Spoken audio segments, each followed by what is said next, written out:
entrevista concedida a Hispam TV, le recordaron al politólogo y economista Isaac Vigio que hay una ola de crisis y críticas que han ido en aumento en los últimos días, críticas que ahora vienen incluso de exintegrantes del propio gobierno peruano. Al respecto, Vigio indicó que Castillo fue electo por 45.000 votos de diferencia. Desde la primera noche que fue electo, la derecha encabezada por Keiko Fujimori no había querido reconocer su triunfo, además de que si la señora Fujimori no gobierna, sabotea a los demás gobiernos y no deja gobernar, lo que ha ocasionado que en los últimos años Perú tuviera 5 presidentes. Asimismo, señaló que ahora no quieren dejar gobernar a Castillo, ni bien ganó las elecciones denunciaron fraude, quisieron hacer un golpe e incluso llegaron hasta la OEA. Y apenas entró ya estaban proponiendo una vacancia, buscando siempre la manera de no dejarlo gobernar. De igual manera, manifestó que el Congreso, de manera inconstitucional, ha ido modificando la Constitución para evitar que Castillo pueda cerrar el Congreso, adelantando elecciones, quitándole poderes al presidente, prácticamente sin dejarlo gobernar. Según Vigio, la manera en la que Castillo podría hacer frente a esta derecha sería movilizando a las masas de manera permanente y después hacer un programa económico que apasiona a la población, aumentando el sueldo y salarios para aumentar el mercado interno, renegociar, no pagar o desconocer la deuda externa para que de esta manera haya dinero para la población, intercambio directo de productos entre el campo y la ciudad y sobre todo eliminar la jornada laboral de 48 horas. Sin embargo, como todo esto no ha pasado y encima recientemente hubo un derrame de petróleo en Lima y Callao, donde no movilizó a las masas para la nacionalización de Repsol y de todas las grandes compañías que fueron rematadas por Fujimori, entonces buscó incorporar en su gobierno a personas de la derecha, como Carlos Jaico, miembro de un partido de derecha que apoyó abiertamente al golpe contra Evo Morales en Bolivia, Ricardo Belmont y Daniel Salaverry, y ahora último pusieron a Héctor Baller, electo como parte de Renovación Popular, que solo terminó desvalorizando al gobierno.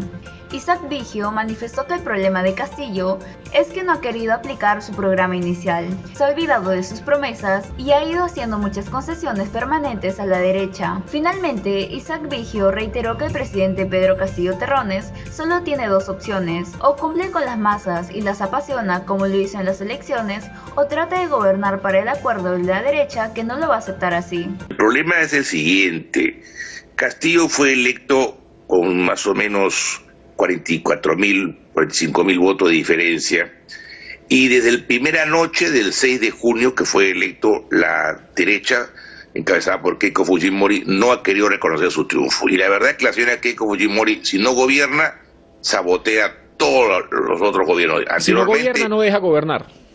No deja, no. Entonces anteriormente, por ejemplo, en 5 años tuvimos 5 presidentes por culpa de ella.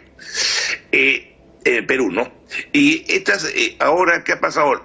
No quieren dejarlo gobernar casi desde el primer día, que hubo fraude, que no reconocer, que necesitamos hacer un golpe, que hay que ir a la OEA para que desconozca. Y apenas entró Castillo, a los pocos días ya le estaban pidiendo vacancia, y a los 2 o 3 meses una moción de vacancia. O sea, siempre ha buscado la manera de evitar lo que gobierna. Y el Congreso inconstitucionalmente ha ido modificando la Constitución para evitar que Castillo pueda cerrar el Congreso, adelantar elecciones, quitarle poderes al presidente. O sea, no lo dejan gobernar. Y la manera en la cual Castillo podría hacer frente a esta derecha debe haber sido, en primer lugar, movilizar a las masas de manera permanente, o sea, llegar al poder con grandes movilizaciones de masa de cientos de miles de personas, y después hacer un programa económico que apasiona a la población, aumentar inmediatamente los sueldos y salarios para aumentar el mercado interno, renegociar o no pagar o desconocer o hacer la deuda externa para que de esta manera haya dinero para la población, intercambio directo de los productos entre el campo y la ciudad, y sobre todo eliminar la jornada laboral de 48 horas, que en verdad son más de 60 horas, para pasarlas a 40 horas, o sea. Entonces, esto no ha pasado, y ahora hemos tenido un derrame tremendo de petróleo en Lima y Callao, el peor derrame en la historia de la única urbe con más de 11 millones de habitantes en el Pacífico americano, y no moviliza las masas por la renacionalización de esta empresa, ni en ninguna de las grandes compañías rematadas por Fujimori. Entonces, ¿qué pasa? Como no ha querido tomar ese camino, entonces empezó el señor Castillo a buscar integrarse de personas de derecha, ¿no? Entonces ha puesto, por ejemplo, a Carlos Jaico, su anterior asesor presidencial, que era un miembro de un partido de derecha que apoyó abiertamente al golpe contra Evo Morales en Bolivia. Y ha puesto a varias personas de derecha, ¿no? Se acercaba al exalcalde de Lima, Ricardo Belmo, que ha pasado por por una gran cantidad de partidos de derecha, ha tenido un problema con un ex presidente del Congreso, que ha sido ex-aprista, ex-fujimorista, Daniel Sarradelli, y ahora último pusieron a una persona que fue electa al Congreso como representante del partido más a la derecha, ultraderecha del escenario político, que es Renovación Popular, que se llamó el señor Valer, y él ha desvalorizado al gobierno, ¿no? Entonces, creo que ese ha sido el problema fundamental de Castillo, que no ha querido aplicar su programa inicial, se ha ido olvidando sus promesas, y ha ido haciendo muchas concesiones permanentes a la derecha. Entonces, tenía dos opciones para gobernar. Uno, decir, voy a movilizar las masas y con ellas voy a intentar hacer un programa que las apasione y frenar a la derecha. Y la otra es permanentemente hacer componenda con estas concesiones, demostrar que es una buena persona ante la derecha, ante los grandes grupos de poder, y eso no ha funcionado. Ese es el meollo del asunto. Pues tremendo problema el que está ocurriendo en este preciso momento. Mencionabas incluso a un exfuncionario, Héctor Valer, tercer primer ministro ahora que le renuncia a Pedro Castillo. ¿Qué tanto afecta esto al gobierno? Mira, apenas fue electo nominado el señor Valer, yo dije que Valer no vale, que es una persona que hizo campaña por Keiko Fujimori contra él, que viene de la extrema derecha, que no podía, era imposible que este señor esté, porque está en contra de todos los planes originarios de Castillo.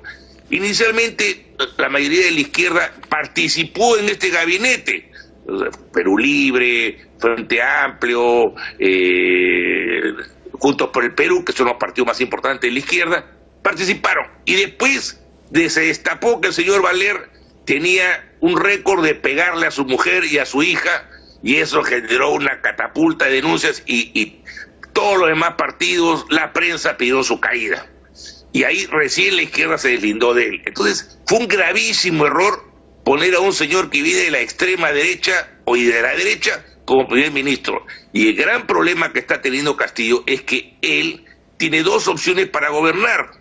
Una es aplicar su promesa original, lo que decía sus palabras de maestro, y apelar a la emulsión de las masas para enfrentar al golpismo y a la derecha. Y la otra es poco a poco desafilar su machete para que no tenga filo, y de una u otra manera concilie con la derecha y la derecha lo acepte. Pero este camino la derecha no lo va a aceptar. Entonces, ese es el problema de Castillo. O cumple con sus palabras y apasiona a las masas como las apasionó en las elecciones, o simple y llanamente trata de gobernar para el acuerdo de la derecha, y la derecha no lo va a aceptar así.